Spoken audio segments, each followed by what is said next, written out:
kasus Pak Sambo ini banyak sekali.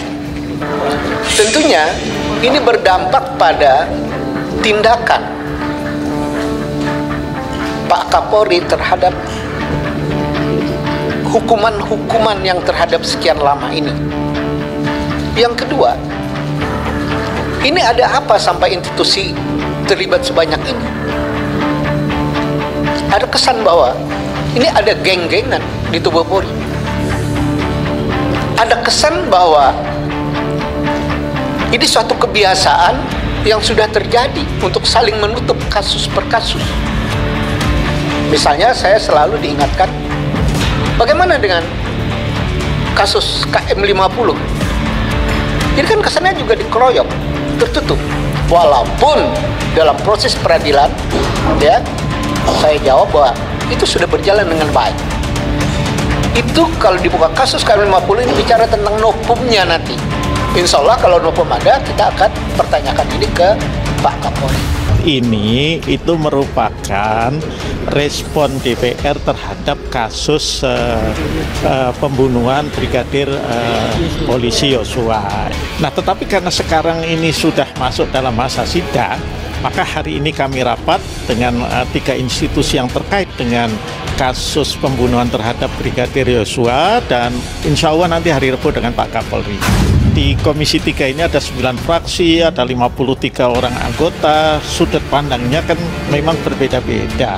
Ya, jadi itu buat kita juga hal yang biasa saja, gitu ya. Kalau ada pandangan yang seperti pandangannya Pak Beni yang menginginkan ada penonaktifan Kapolri, sebaliknya pandangannya Pak Primedia yang tidak setuju dengan itu hal yang biasa saja.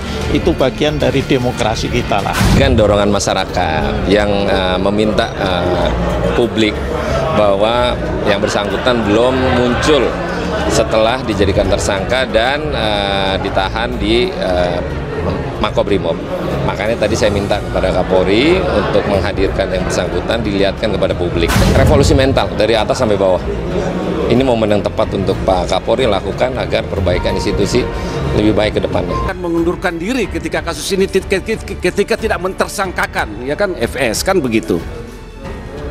Dan ini kan memunculkan spekulasi. Itu berarti bahwa di internal kepolisian tidak solid dalam penanganan kasus ini. Nah, saya ingin minta yang sebenarnya dari Pak Mahfud, ya kan, siapa bintang 3 itu dan terkait masalah apa?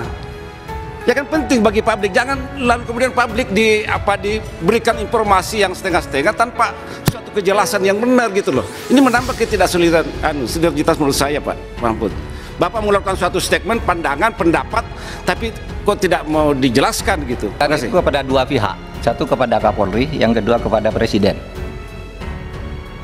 Nggak bisa ada orang memaksa saya seperti saya katakan ada orang berzina di sana, lalu saya bilang orangnya ini kan nggak boleh. Interupsi, Pak. Jadi saya nggak bisa dipaksa kalau urusan ini. Izin Pak, sebentar, interupsi Pak. Saya interupsi. Bentar dulu. Pak Cucun, monggo. Pak Beni, silakan, tapi yang poin aja langsung, karena kita habis ini akan bertanya sama Pak Mahfud terkait dengan tadi penyampaian hanya kepada Presiden dan kepada Kapolri. Kiranya mungkin kalau kita bikin tertutup, Pak Mahfud mau bicara dengan kita, begitu demikian? Enggak, biar nanti Pak Kapolri aja yang menyampaikan. Oke.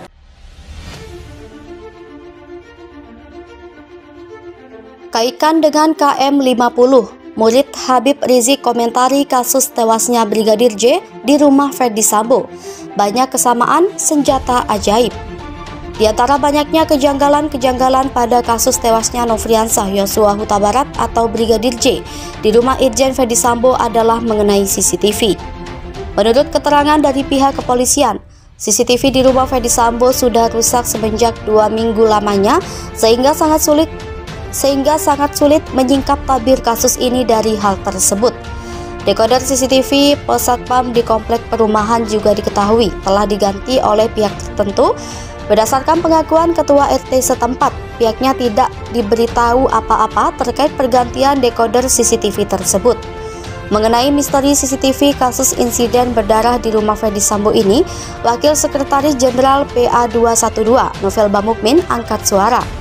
Dalam diskusi online yang diselenggarakan oleh Pusat Kajian dan Analisis Data yang juga disiarkan YouTube Refli Harun Channel, Novel melihat ada kesamaan apa yang terjadi di rumah Ferdy Sambo dengan kasus KM50 pengawal Habib Rizik.